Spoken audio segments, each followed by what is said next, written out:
Hi everyone, welcome back to my channel. Today I want to talk about castor oil and share my personal experience. I started using castor oil because my hair was thin and weak, and of course I wanted thicker and healthier hair. There are many products in pharmacies for thicker hair, but I chose a natural and more affordable option.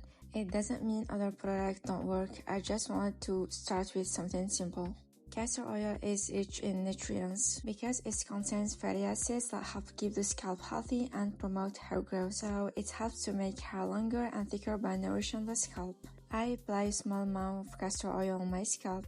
I massage gently for about 5 minutes. This moment is very relaxing for me. I use this oil applicator. It's really cheap, but it spreads the oil evenly. Oh my god, I love this invention. And because it's very thick, I mix it with another carrier oil. I leave it on for at least 2 hours, and sometimes overnight.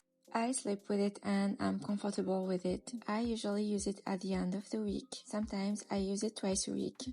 After a few weeks, I noticed my hair looks stronger, fuller, and shinier. That's why castor oil is now part of my hair routine. But if you want to try it, be patient and consistent. If you have very strong hair loss, the problem may be more than thin hair. It can be caused by low vitamins or stress. Maybe you're going through a stressful time in your life. In this case, oil alone may not be enough. You may need rest, minerals, or a doctor check. And that's it, beauties. Thanks for watching. Don't forget to try it and take care of your hair. Don't forget to like, share, and subscribe. See you in the next video. Bye.